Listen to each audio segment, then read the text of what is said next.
राधे राधे। जय श्री विष्णु। आषाढ़ मास के इस दिव्य महात्म्य में हम 5वें अध्याय की पावन कथा का श्रवण करेंगे। ये अध्याय हमें जीवन में सत्य, धर्म और कर्म के मार्ग पर चलने की प्रेरणा देता है। भगवान की महिमा और भक्त की श्रद्धा का ये अनुपम संगम है।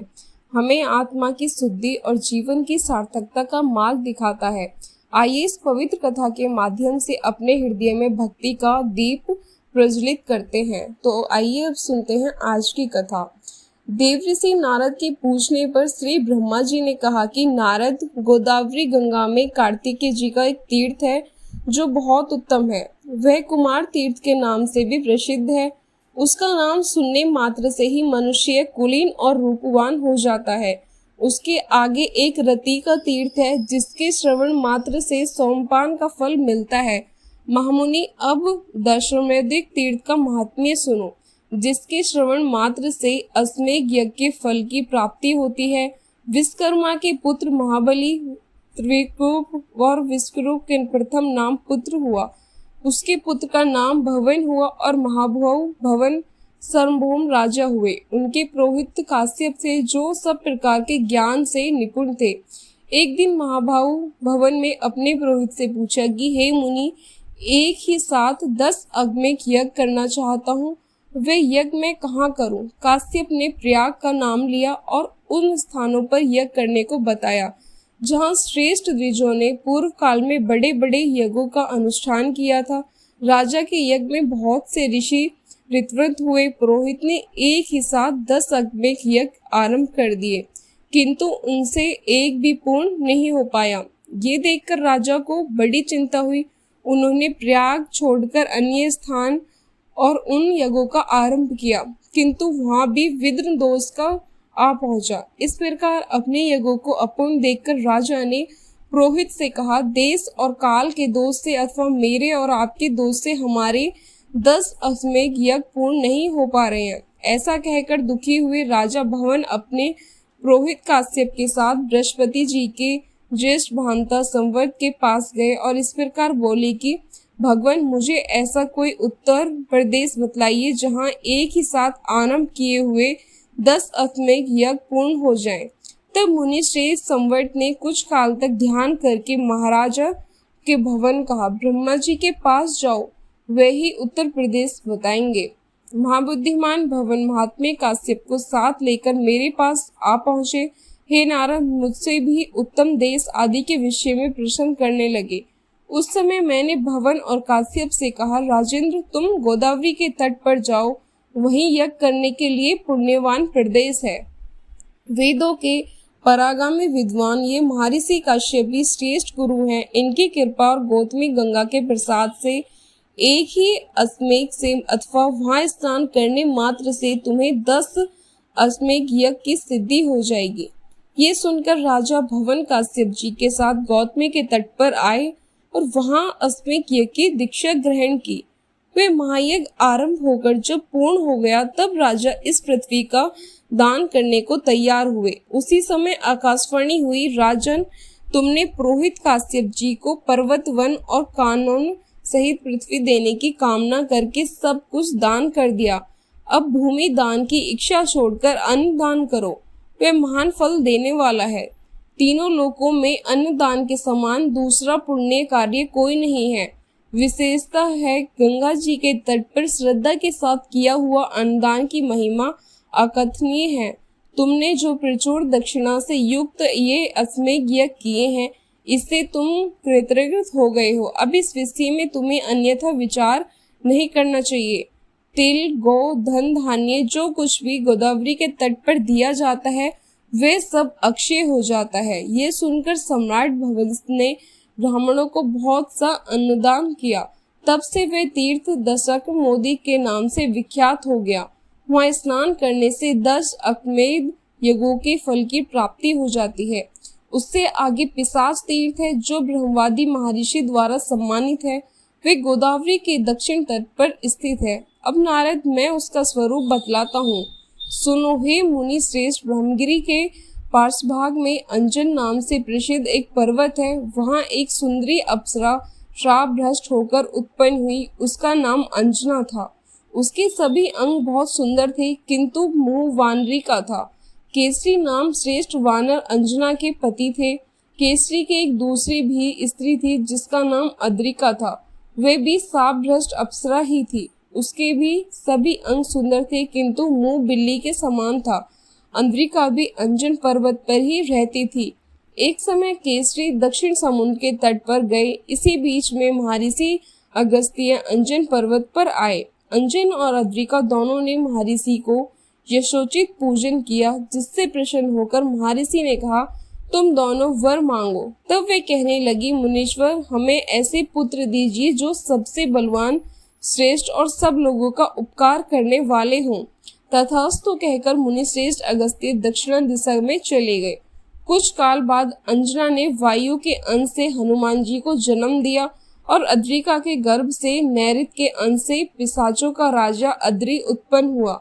इसके बाद उन दोनों स्त्रियों ने उक्त देवताओं से कहा, हमें मुनि के वरदान से पुत्र तो प्राप्त हुए, किंतु इंद्र के श्राप से हमारा मुख कुरूप होने के कारण सारा शरीर ही विकृत हो गया।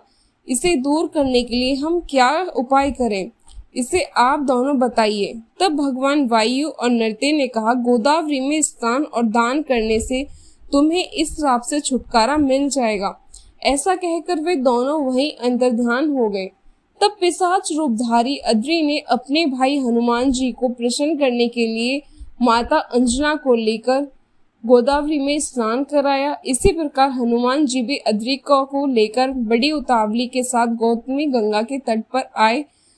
तब से वहां पिशाच और अंजनी तीर्थ के नाम से विख्यात हुआ।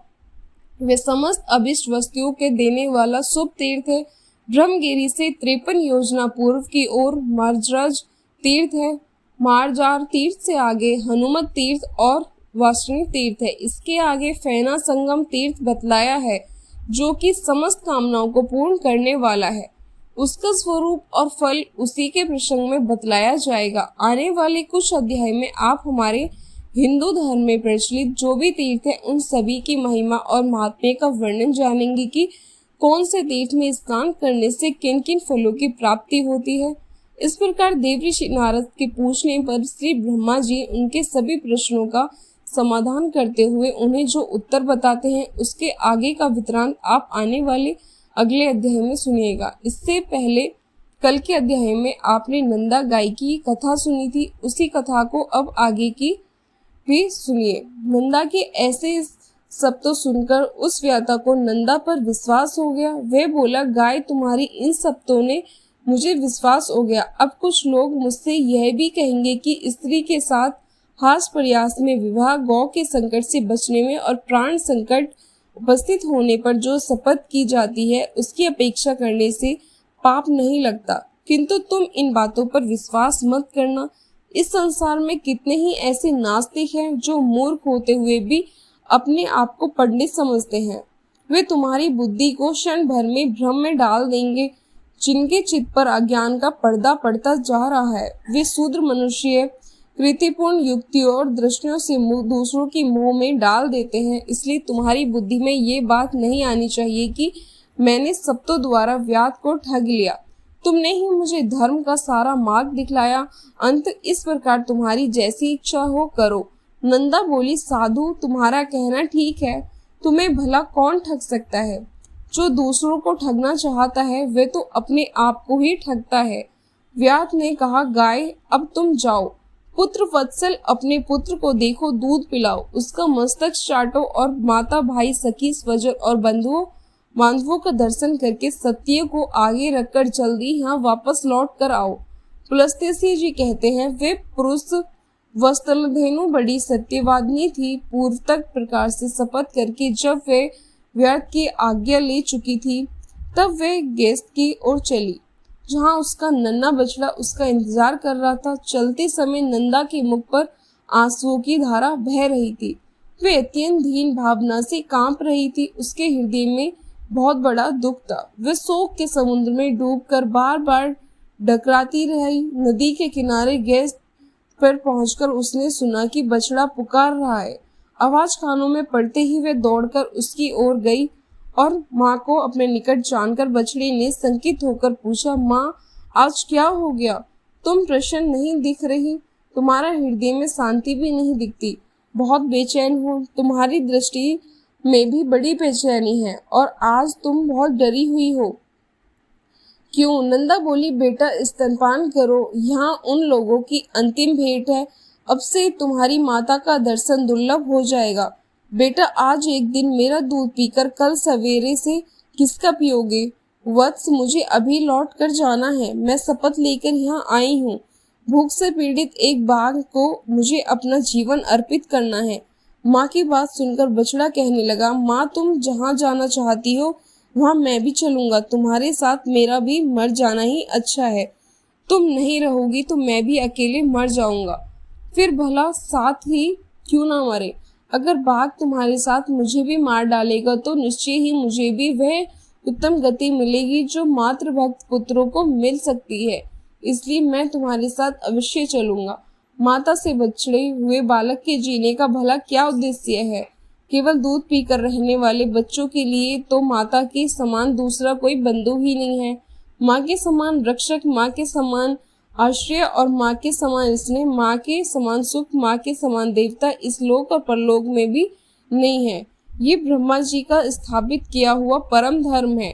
जो पुत्र इसका पालन करता है उन्हें उत्तम गति मिलती है। बेटे की बात सुनकर नंदा कहने लगी, बेटा मेरी ही मृत्यु नियत है, तुम वहां मत आना। दूसरों की मृत्यु के साथ अन्य जीवों की मृत्यु कभी नहीं होती। यानी कि जिसकी मृत्यु जिस समय निश्चित होती है उसी समय उसे मरना होता है। तुम्हारे लिए माता का ये उत्तम और अंतिम संदेश है। मेरे वचनों का पालन करते हुए तुम यहीं रहो, यही मेरी सबसे बड़ी सेवा होगी। जल के पास अथवा मन में विचलित हुए कभी प्रमाद मत करना। प्रमाद से सभी प्राणी नष्ट हो जाते हैं। लोभवश कभी ऐसी घास को चरने के लिए मत जाना जो किसी दुर्गम स्थान में उगी हो, क्योंकि लालच से यह लोक और परलोक में सबका विनाश हो जाता है। लोभ से मोहित होकर लोग समुद्र में, घोर वन में और दुर्गम स्थानों में भी प्रवेश कर सकते हैं। लालच के कारण विद्वान पुरुष भी भयंकर पाप पर बैठता है। लोभ, प्रमाद और हर एक के प्रति विश्वास कर लेना, इन तीन कारणों से जगत का नाश होता है। इसलिए बेटा इन तीनों दोषों का परित्याग करना चाहिए। संपूर्ण शिकारी जीवों से, म्लेच्छ तथा चोर आदि के द्वारा संकट मिलने पर सदा प्रयत्न पूर्वक अपने शरीर की रक्षा करनी चाहिए। पाप योनि वाले पशु पक्षी अपने साथ एक स्थान पर रहते हो तो भी उनके विपरीत चित्त का सहसा पता नहीं लगता। नख वाले जीवों का, नदियों का, सींगों वाले पशुओं का, शस्त्र धारण करने वालों का, स्त्रियों का और दूधों का कभी विश्वास नहीं करना चाहिए। जिस पर पहले कभी विश्वास नहीं किया गया हो ऐसा पुरुष पर तो कभी विश्वास नहीं करना चाहिए। जिस पर विश्वास जम गया हो उस पर भी ज्यादा विश्वास ना करें, क्योंकि अति विश्वास करने से जो भय उत्पन्न होता है वह विश्वास करने वालों का समूल नाश कर डालता है। औरों की बात ही क्या है, अपने शरीर का भी विश्वास नहीं करना चाहिए। भीरु स्वभाव वाले अर्थात कायर बालक का भी विश्वास ना करें, क्योंकि ऐसा बालक डराने में, धमकाने का प्रेमवश गुप्त से गुप्त बात भी दूसरों को बता सकते हैं। सर्वक्त और सदा सूंघते हुए ही चलना चाहिए, क्योंकि गंध से ही गौए भली बुरी वस्तु की परख कर पाती है। भयंकर वन में कभी अकेले मत रहना, सदा धर्म का ही चिंतन करना। और मेरी मृत्यु से बेटा तुम्हें घबराना भी नहीं चाहिए, क्योंकि एक न एक दिन तो सबको मरना ही है। जैसे कोई पथिक छाया का सहारा लेकर बैठ जाता है और विश्राम करके फिर वहां से चल पड़ता है, उसी प्रकार प्राणियों का समागम होता है। बेटा तुम शोक छोड़कर मेरे वचनों का पालन करो। पुलिस जी कहते हैं। ऐसा कहकर नंदा पुत्र का मस्तक सूंघकर उसे चाटने लगी और अत्यंत शोक से वशीभूत होकर डबडबाई हुई आंखों से बार बार लंबी सांस लेने लगी। इसके बाद पुत्र को देखकर निहार कर वे अपनी माता सखी और गोपियों के साथ जाकर कहने लगी, माता मैं अपने झुंड के आगे चढ़ती हुई चली जा रही थी। इतने में ही एक बाघ मेरे पास आ पहुंचा। मैंने बहुत सारी सौगंधें खाकर उसे लौट जाने का विश्वास दिलाया है, तब कहीं जाकर उसने मुझे छोड़ा है। मैं बेटे को देखने और आप लोगों से मिलने के लिए चली आई थी, अब फिर वहीं जा रही हूँ। माँ, मैंने अपने दुष्ट स्वभाव के कारण तुम्हारा जो जो अपराध किया हो वे सब क्षमा कर देना। अब अपने इस नाती को लड़के करके पालना। फिर सखियों की ओर मुड़कर कहने लगी, प्यारी सखी, मेरे जानकर या अनजाने में यदि मुझसे कोई अप्रिय बात कह दी गई हो या फिर कोई और अपराध कर डाला हो तो उसके लिए तुम सब मुझे क्षमा करना। तुम सब संपूर्ण सद्गुणों से युक्त हो, तुम में सब कुछ देने की शक्ति है। मेरे बालक पर सदा क्षमा भाव रखना। मेरा बच्चा दीन, अनाथ और व्याकुल है, इसकी रक्षा करना। मैं तुम्ही लोगों को इसे सौंप रही हूँ। अपने पुत्र की इस तरह भी पोषण करना। अच्छा, सब क्षमा मांगती हूँ। मैं सत्य को अपना चुकी हूँ, इसलिए अब बा के पास जाऊंगी। सखियों को मेरे लिए चिंता नहीं करनी चाहिए। नंदा की बात सुनकर उसकी माता और सखियों को बड़ा दुख हुआ। वे बहुत ही आश्चर्य और दुख में पड़कर बोली, अहो, ये तो बड़े आश्चर्य की बात है। बाघ के कहने से सत्यवादिनी नंदा फिर से उस भयंकर स्थान में प्रवेश करना चाहती है। शपथ और सत्य के आश्रय से शत्रु को धोखा देकर अपने ऊपर आए हुए मान भय का यत्न पूर्वक नाश करना चाहिए। जिस उपाय से आत्मरक्षा हो सके वही कर्तव्य है। नंदा, तुम्हें वहां नहीं जाना चाहिए। अपने नन्हे से बालक को त्याग कर सत्य के लालच से जो तू वहां जा रही है, ये तुम्हारे द्वारा अधर्म हो रहा है। इस विषय में धर्मवादी ऋषियों ने पहले एक वचन कहा, वे इस प्रकार है कि प्राण संकट उपस्थित होने पर सप्तों के द्वारा अपने आप की रक्षा करने में कोई पाप नहीं लगता। जहाँ झूठ बोलने से प्राणियों के अपने आप की रक्षा होती है, वहां पर असत्य भी सत्य है और सत्य भी असत्य है। नंदा बोली, बहनों, दूसरों के प्राण बचाने के लिए मैं भी असत्य कह सकती हूँ, किंतु अपने आप के लिए, अपना जीवन बचाने के लिए मैं किसी तरह कोई झूठ नहीं बोल सकती। जीव काल ही गर्भ में आता है, अकेले ही मरता है और अकेले ही उसका पालन पोषण होता है, अकेले ही वे सारे सुख दुख भोगता है। इसलिए मैं सदा सत्य बोलूंगी। सत्य पर ही संसार टिका हुआ है। धर्म और स्थिति भी सत्य में ही है। सत्य के कारण ही समुद्र अपनी मर्यादा का उल्लंघन नहीं करता। राजा बलि विष्णु को पृथ्वी देकर स्वयं पाताल में चले गए और शल से बंधे जाने पर भी सत्य पर ही डटे रहे। गिरिराज विद्या अपने 100 शिखरों के साथ बढ़ते बढ़ते हुए ऊंचे हो गए, जहां तक कि उन्होंने सूर्य का रास्ता भी रोक लिया, किंतु सत्य में बंधे जाने के कारण ही वे महर्षि अगस्त्य के साथ किए अपने नियमों को नहीं तोड़ते। स्वर्ग, मोक्ष तथा धर्म सब सत्य में ही प्रतिष्ठित है। जो अपने वचन का लोप करता है उसने मानो सबको लोप कर दिया। सत्य अगाध जल से भरा हुआ तीर्थ है। जो उस शुद्ध सत्यमय तीर्थ में स्नान करता है वे सब पापों से मुक्त होकर परम गति को प्राप्त होता है। 1000 अश्वमेध यज्ञ और सत्य भाषण ये दोनों अगर तराजू पर रख दिए जाएं तो 1000 अश्वमेध यज्ञ से सत्य का ही पालना भारी रहेगा। सत्य ही उत्तम तप है। सत्य बोलने में किसी प्रकार का कोई कलेश नहीं है। सत्य ही साधु पुरुष की परख के लिए कसौटी है। संपूर्ण आश्रयों में सत्य का आश्रय श्रेष्ठ माना गया है। जिस सत्य का उच्चारण करके मलगेश भी स्वर्ग में पहुंच जाता है, भला उसका परित्याग कैसे किया जा सकता है। नंदा की बात सुनकर उसकी सखियां कहने लगी, नंदा, तुम संपूर्ण देवताओं और देवतियों के द्वारा नमस्कार करने योग्य हो, क्योंकि तुम परम सत्य का आश्रय लेकर अपने प्राणों को भी त्याग रही हो, जिनका त्याग कर पाना बड़ा ही कठिन है। कल्याणी, इस विषय में हम लोग भला क्या कह सकते हैं। तुम तो धर्म का बीड़ा उठा रही हो। इस सत्य के प्रभाव से त्रिभुवन में कोई भी वस्तु दुर्लभ नहीं है। इस महान त्याग से हम लोग को यही समझाते हैं कि तुम्हारा अपने पुत्र के साथ वियोग नहीं होगा। जिस नारी का चित्त कल्याण मार्ग में लगा हुआ हो उस पर कभी कोई आपत्ति नहीं आ सकती। पुलशेव जी कहते हैं, जिसके बाद गोपियों से मिलकर और समस्त गो समुद्री की परिक्रमा करके वहां के देवता और वृक्षों से विदा लेकर नंदा वहां से चल पड़ी। उसने पृथ्वी, वरुण, अग्नि, वायु, चंद्रमा, 10 दिक्पाल, वन के वृक्ष, आकाश के नक्षत्र और ग्रह, इन सबको बारंबार प्रणाम करके कहा कि इस वन में जो सिद्ध और वन देवता निवास करते हैं वे वन में चढ़ते हुए मेरे पुत्र की रक्षा करें।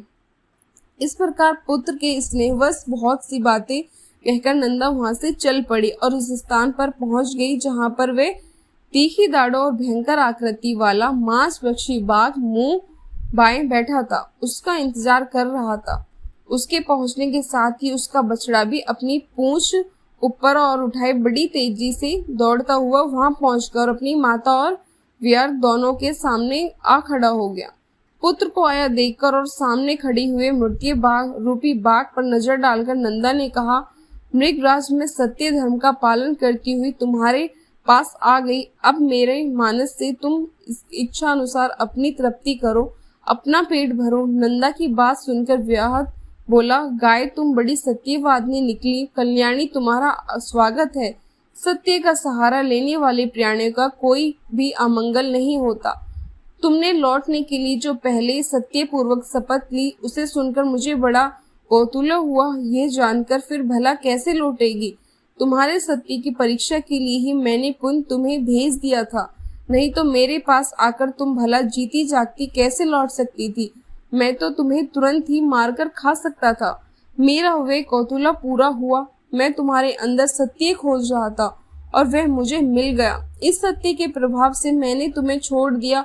आज से तुम मेरी बहन हुई और ये तुम्हारा पुत्र मेरा भांजा हो गया। सुबह तुमने अपने आचरण से मुझे महान पापी को यह उपदेश दिया कि सत्य पर ही संपूर्ण लोक प्रतिष्ठित है। सत्य के ही आधार पर धर्म टिका हुआ है। कल्याणी तृट और लताओं सहित भूमि के वे प्रदेश धन्य है जहाँ पर तुम रहा करती हो। जो तुम्हारा दूध पीता है वे धन्य है, कृतज्ञ है। उन्होंने ही पुण्य किया है और उन्होंने ही जन्म का फल पाया है। देवताओं ने मेरे सामने ये आदर्श रखा कि गौ में ऐसा सत्य है।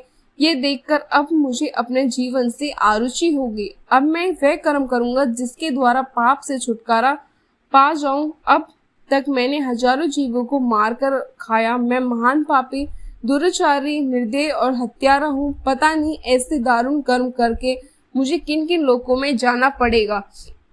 बहन, इस समय मुझे अपने पाप से शुद्धि होने के लिए जैसी तपस्या करनी चाहिए उसे संक्षेप में बताओ, क्योंकि अब विस्तार पूर्वक सुनने का मेरे पास समय नहीं है। बाघ की ऐसी बात सुनकर नंदा कहने लगी, भाई बाघ, विद्वान पुरुष सतयुग में तप की प्रशंसा करते हैं और त्रेता में ज्ञान उसके सहायक कर्म की, द्वापर में यज्ञों को ही उत्तम बतलाते हैं, किंतु कलयुग में एकमात्र दान ही श्रेष्ठ माना गया है। संपूर्ण दानों में एक ही दान सर्वोत्तम है, वह है संपूर्ण भूतों को अभय दान। इससे बढ़कर दूसरा कोई दान नहीं है। जो समस्त चराचर प्राणियों को अभय दान देता है वह सब प्रकार के भय से मुक्त होकर परम भय को प्राप्त होता है। अहिंसा के समान ना कोई दान है, ना कोई तपस्या है। जैसे हाथी के पद्म चिन्ह में अन्य सभी प्राणियों के पद चिन्ह समा जाते हैं, उसी प्रकार अहिंसा के द्वारा सभी धर्म प्राप्त हो जाते हैं। योग एक ऐसा वृक्ष है जिसकी छाया तीनों तपों का नाश करने वाली है। धर्म और ज्ञान उस वृक्ष के फूल हैं। स्वर्ग तथा मोक्ष उसके फल हैं। जो अत्यात्मिक, आदि देविक और आदि भौतिक इन तीनों प्रकार के दुखों से संतप्त है, वह ही इस योग वृक्ष की छाया का आश्रय लेता है। वहां जाने से उन्हें उत्तम शांति मिलती है, जिससे फिर कभी दुखों का द्वार से बंधित नहीं होता। यही परम कल्याण का साधन है जिसे मैंने संक्षेप से बताया है। तुम्हें ये सभी बातें पता है, केवल तुम मुझसे पूछ रहे हो। बाघ ने कहा, बहन, पूर्व समय में एक राजा था, किंतु एक मृगी के श्राप से मुझे बाघ का शरीर धारण करना पड़ा। तब से लगातार प्राणियों का वध करते रहने के कारण मुझे यह सारी बातें भूल गई। इस प्रकार तुम्हारे संपर्क और उपदेश से मुझे वह सारी बात फिर से याद आ गई। तुम ही अपने सत्य के प्रभाव से उत्तम गति को प्राप्त होगी। अब मैं तुमसे एक प्रश्न और पूछता हूँ। मेरे सौभाग्य से तुमने आकर मुझे धर्म का स्वरूप बताया, जो सत्य पुरुष के मार्ग में प्रतिष्ठित है। कल्याणी, तुम्हारा नाम क्या है? नंदा कहने लगी, मेरे यूथ के स्वामी का नाम नंद है और उन्होंने ही मेरा नाम नंदा रख दिया। पुलस्त्य जी कहते हैं, नंदा का नाम कान में पड़ते ही राजा विरभजन श्राप से मुक्त हो गए। उन्होंने फिर से बल और रूप से संपन्न राजा का शरीर प्राप्त कर लिया। इसी समय सत्य बोलने वाली यशनी नंदा का दर्शन करने के लिए साक्षात धर्म वहां आए और इस प्रकार बोले, नंदे, मैं धर्म हूँ, तुम्हारी सत्यवाणी से आकृष्ट होकर यहाँ आया हूँ। तुम मुझसे कोई श्रेष्ठ वर मांगो। धर्म के ऐसा कहने पर नंदा ने यह वर मांगा कि धर्मराज, आपकी कृपा से मैं पुत्र सहित उत्तम पद को प्राप्त हूँ और ये स्थान मुनियों को धर्म प्रदान करने वाला सो तीर्थ बन जाए। देवेश्वर, ये सरस्वती नदी आज से मेरी ही नाम से प्रसिद्ध हो, इसका नाम नंदा पड़ जाए। अपने वर देने को कहा, इसलिए मैंने यही वर मांगा है। फिर पुत्र सहित देवी नंदा तुरंत ही सत्यवादियों के उत्तम लोक में चली गई। राजा प्रभुज ने भी अपने परोपजित राज्य को पा लिया। नंदा सरस्वती के तट से स्वर्ग को गई थी और अपने धर्मराज से इस अभिषेक का वरदान भी मांगा था, इसलिए विद्वानों ने वहां सरस्वती का नाम नंदा रख दिया। जो पुरुष वहां आते समय सरस्वती का नाम का उच्चारण कर मात्र कर लेते हैं, वे जीवन भर सुख प्राप्त करते हैं और मृत्यु के बाद देवता होते हैं। स्नान और जलपान करने से सरस्वती नदी मनुष्य के लिए स्वर्ग की सीढ़ी बन जाती है। अष्टमी के दिन जो लोग एकरचित होकर सरस्वती में स्नान करते हैं, वे मृत्यु के बाद स्वर्ग में पहुंचकर सुख भोगते हुए आनंदित होते हैं। सरस्वती नदी सदा ही स्त्रियों को सौभाग्य प्रदान करने वाली है। तृतीया को यदि उसका सेवन किया जाए तो वह विशेष सौभाग्यदायिनी होती है। उस दिन उसके दर्शन से जो भी मनुष्य के पाप राशि से मुक्ति मिल जाती है। जो पुरुष उसके जल का स्पर्श करता है, उन्हें भी मुनीश्वर समझना चाहिए। वहाँ चांदी दान करने से मनुष्य रूपवान होता है। ब्रह्मा की पुत्री यह सरस्वती नदी परम पावन और पुण्य सलील है और यही नंदा नाम से प्रसिद्ध है। फिर जब वे स्वच्छ जल से युक्त होकर दक्षिण दिशा की ओर बहती है, तब विपुल या विशाल नाम धारण करती है। वहां से कुछ ही दूर आगे जाकर यह फिर से पश्चिम दिशा की ओर मुड़ गई। वहां से सरस्वती की धारा प्रकट देखी जाती है। उसके तटों पर अत्यंत मनोहर तीर्थ और देव मंदिर हैं, जो मुनियों और सिद्ध पुरुष द्वारा भली भांति सेवित हैं। नंदा तीर्थ में स्नान करके अगर मनुष्य स्वर्ग और पृथ्वी आदि का दान करे, तो वह महान, अबुधरणीय और अक्षय फल प्रदान करने वाला हो जाता है। भीष्म जी ने कहा कि ब्राह्मण, अब आप मुझे ये बताने की कृपा करें कि वेद ब्राह्मणों तीनों पुष्करों की यात्रा किस प्रकार करते हैं और उसके करने से मनुष्य को क्या फल मिलता है। तो पुलस्त्य जी ने कहा, राजन, अब एक रचित होकर तीर्थ सेवन के महान फल भी सुनो। जिसके हाथ पैर और मन संयम में रहते हैं और जो विद्वान, तपस्वी और कीर्तिवान होते हैं, वही तीर्थ सेवन का फल प्रदान करते हैं। जो प्रतिग्रह से दूर रहता है, किसी का दिया हुआ दान नहीं लेता, प्रारब्ध वश जो कुछ मिल जाए उसी से संतुष्ट रहता हो और जिसका अहंकार दूर हो गया हो, ऐसे मनुष्य को ही तीर्थ सेवन का पूर्ण फल मिलता है। राजन, जो स्वभाव से क्रोधहीन, सत्यवादी, दृढ़ पूर्वक उत्तम व्रत का पालन करने वाला और सभी प्राणियों में आत्मभाव रखने वाले, सभी प्राणियों को एक समान समझने वाला है, उसे तीर्थ सेवन का पूर्ण फल होता है। ये ऋषियों का परम गोपनीय सिद्धांत है। राजन, पुष्कर तीर्थ करोड़ ऋषियों से भरा हुआ है। उसकी लंबाई 10 कोस और चौड़ाई 2 कोस है।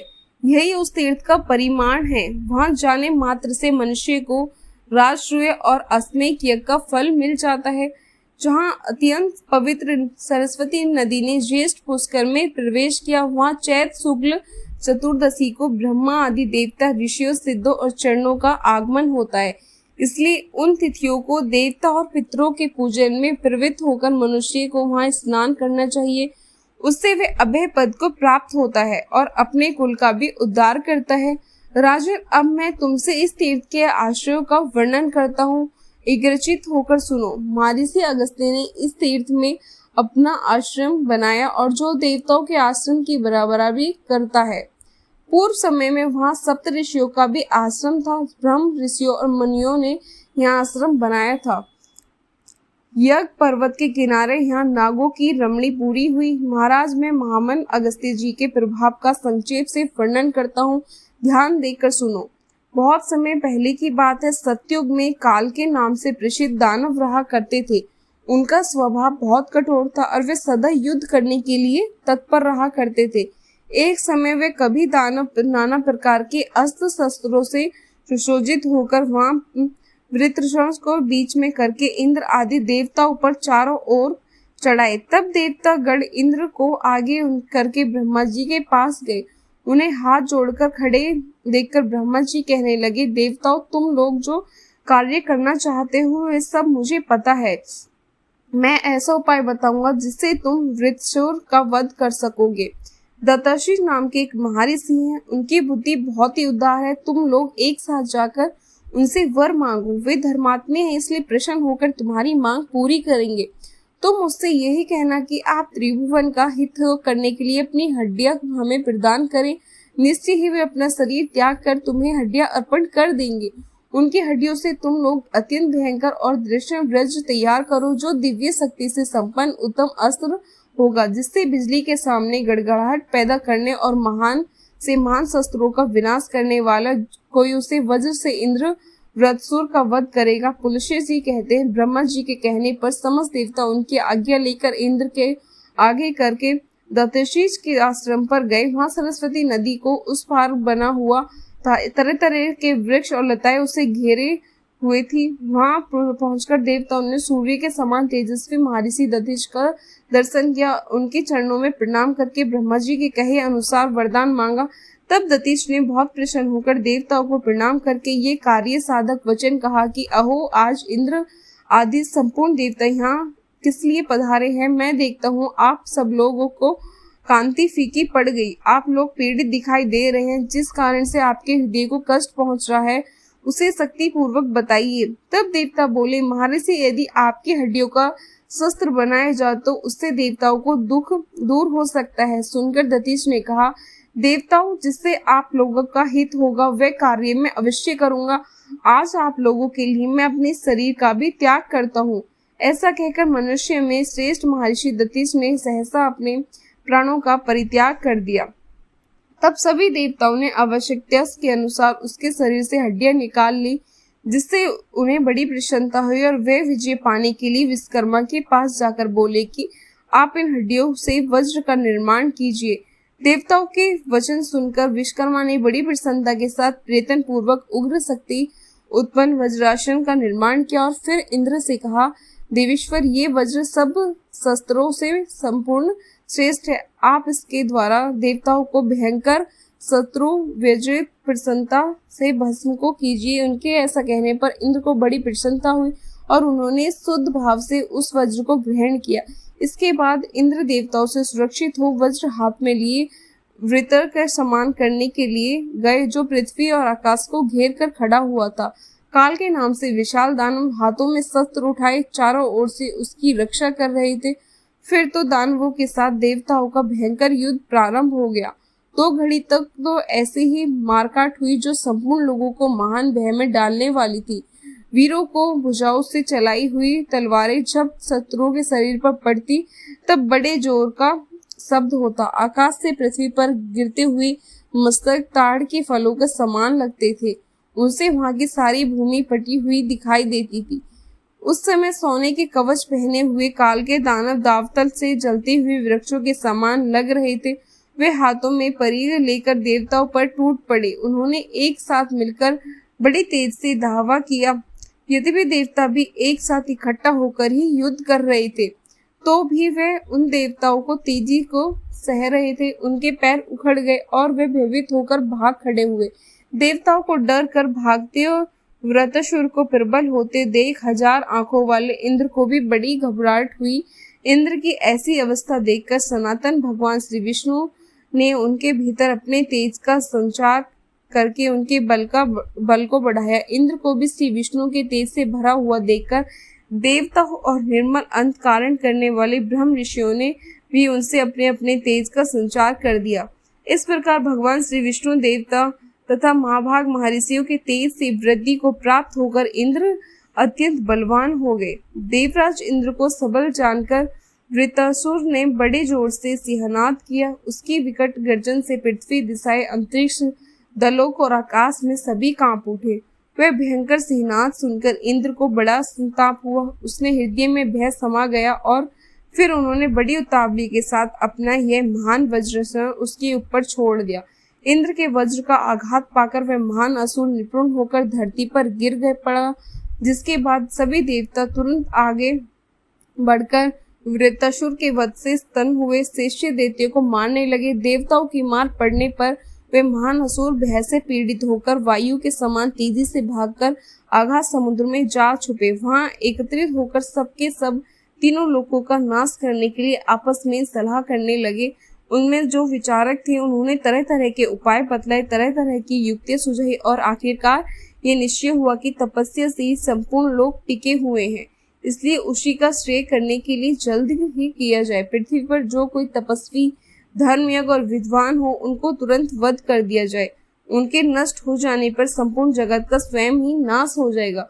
उन सबकी बुद्धि मारी गई थी, इसलिए इस प्रकार के संसार का विनाश का निश्चय करके वे बड़े प्रसन्न हुए। समुद्र रूप दुर्गा का आश्रय लेकर उन्होंने त्रिभुवन का विनाश आरंभ कर दिया। वे रात में कुपित होकर निकलते और पृथ्वी, आश्रमों और मंदिरों में जो भी मुनि मिलते उन्हें पकड़कर खा जाते थे। उन दुरात्माओं ने वशिष्ठ मुनि के आश्रम में जाकर 88 ब्राह्मणों को खा लिया। उस वन में जितने भी तपस्वी थे उन्हें भी मौत के घाट उतार दिया।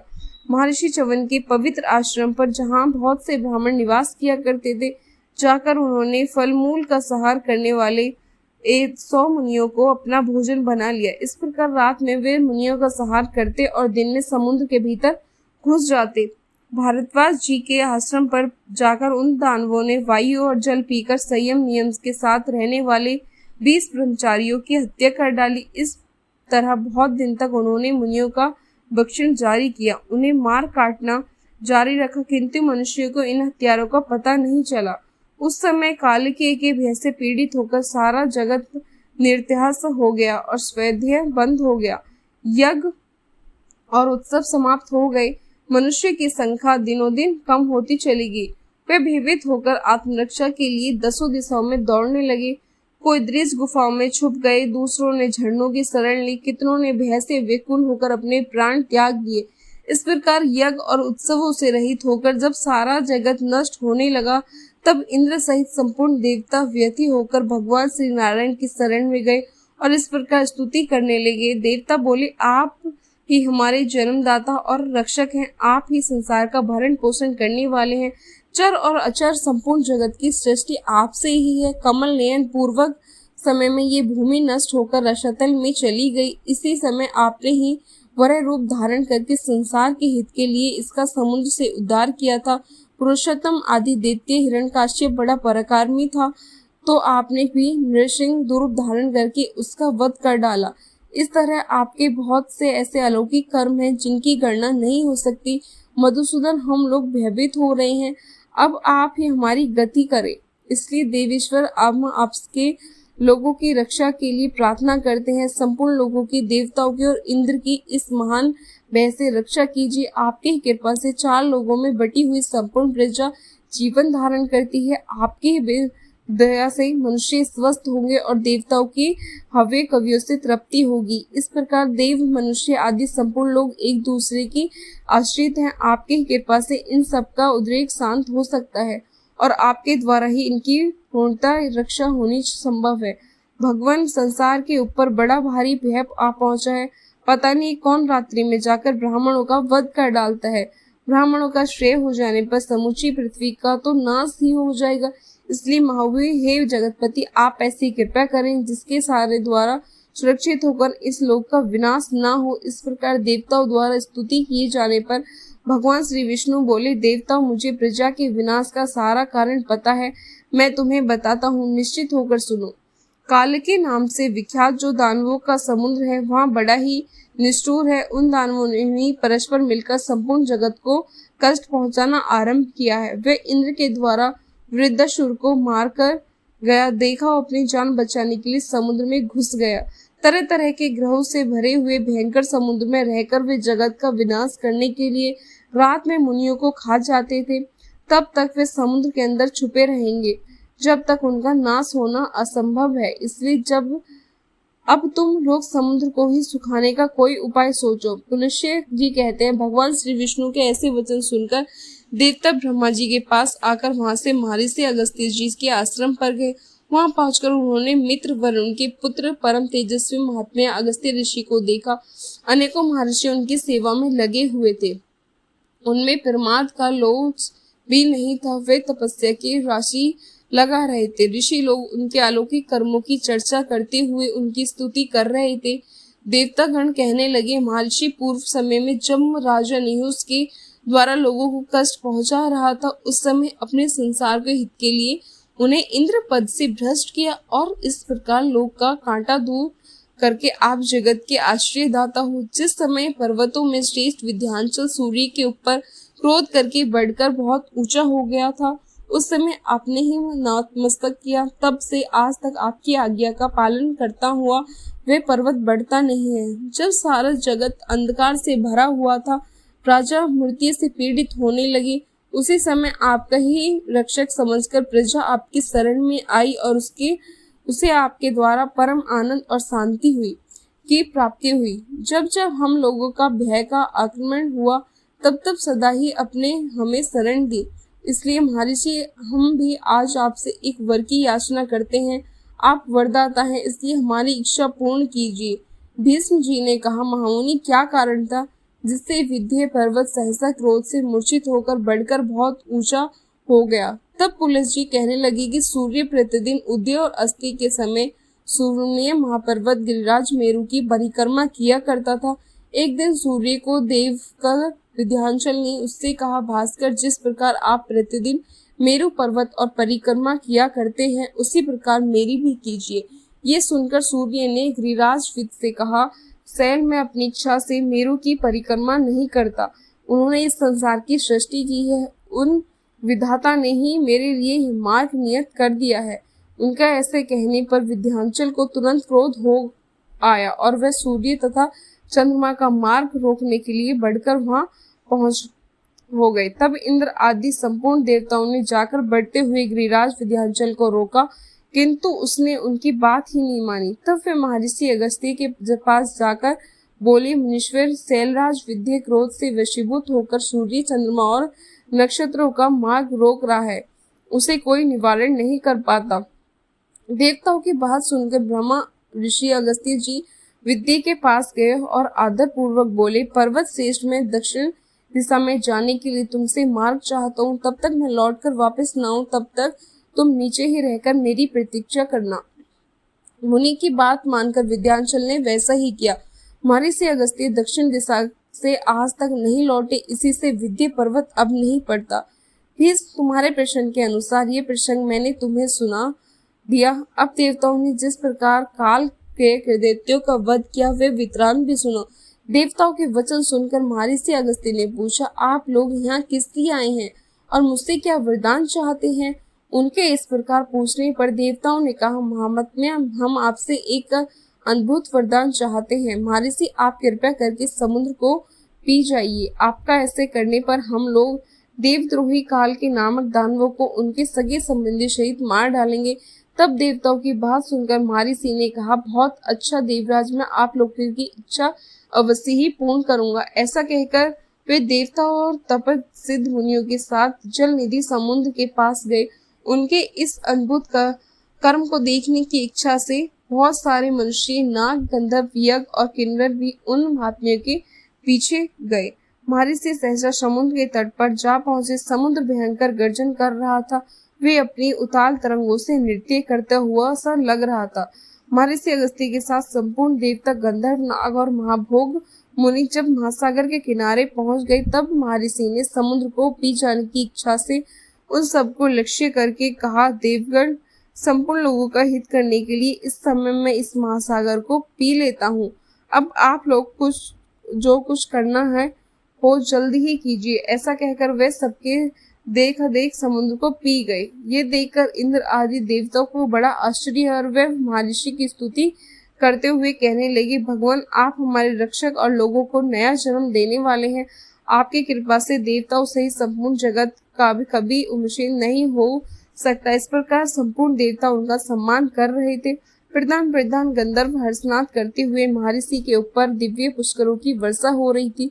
उन्होंने समुद्री महासागर को जल शून्य कर दिया। जब समुद्र में एक बूंद भी पानी नहीं बचा, तब सभी देवता हर्ष से भरकर हाथों में दिव्य आयुध लिए दानवों पर प्रहार करने लगे।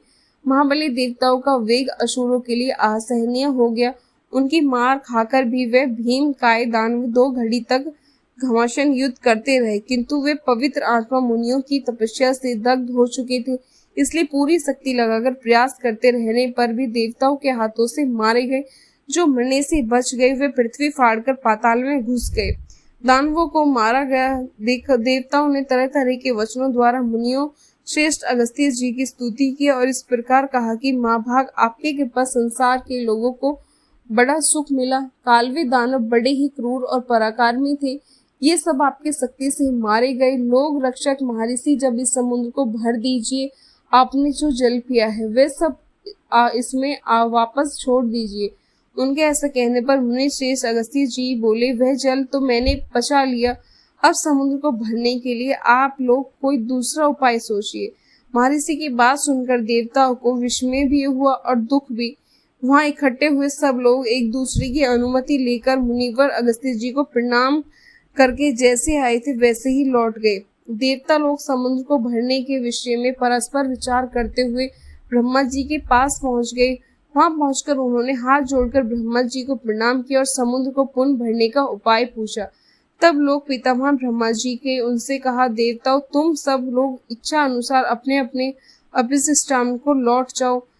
अब बहुत दिन तक समुद्र अपनी पूर्वावस्था को प्राप्त करेगा। महाराजा भागीरथ अपनी कुटुंबी जनों को तोड़ने के लिए गंगा जी को लाएंगे और उन्हीं के जल से पुनः समुद्र को भर देंगे। ऐसा कहकर ब्रह्मा जी देवता और ऋषियों को भेज दिया। हरे कृष्णा। आज का अध्याय बस इतना ही। इसके आगे का वृत्तांत आप अगले अध्याय में जरूर सुनिएगा। धन्यवाद। अगर आपको आज का अध्याय पसंद आया हो तो वीडियो को लाइक जरूर करिए। अगर आपने चैनल को सब्सक्राइब नहीं किया है तो मेरे चैनल को सब्सक्राइब जरूर करिए और कमेंट में जय श्री विष्णु जरूर लिखिए।